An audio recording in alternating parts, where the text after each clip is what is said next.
Today I'll be sharing my experience chasing a very annoying leak in the AC system of this Toyota Corolla. I've learned some interesting stuff trying to use a refrigerant leak detector, as well as some dye in the AC system that I think you'd find valuable. Now let's get this.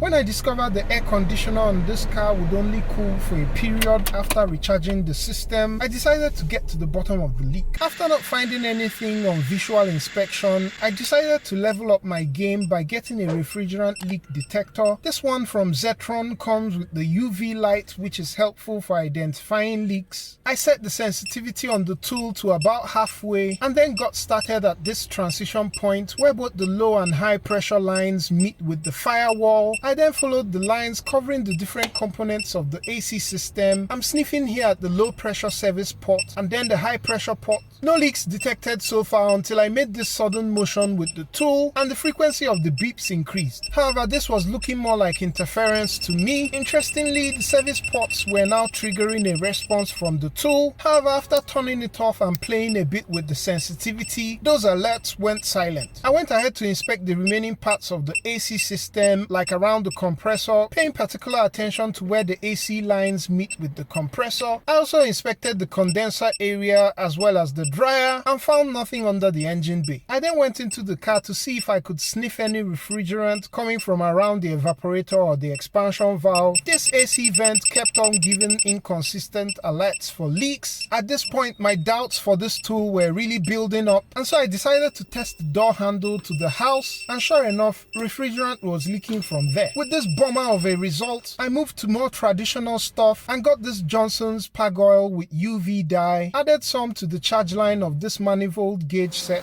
and then used some refrigerant to run it into the AC system. Next was to wait for nightfall to get to work. Just so you have an idea what we're looking for, I've dropped a few drops of this oil with the dye on the floor, and that's it right there under white light. This is the glow that I'm looking for using UV light. Just like before, I went through the various AC components under the engine bay and didn't find anything. There were a few false alarms here and there, but they ended up being either reflections or artifacts. At this point, I'm now pretty certain that this leak is coming from under the dash, and getting to the evaporator on this car is no small task. That's a subject for later. The other thing I'm pretty certain of, and probably the take home from this, is that I've passed a vote of very low confidence on this Xetron leak detector and just chucked it into the bin. I guess the only useful thing is the UV light that it comes with, but in all, definitely not a tool I'll recommend. Have you had any experience with these AC leak detectors? Be sure to let me know in the comments. Also check out other content on the channel, and I'll catch you on the next one. Peace!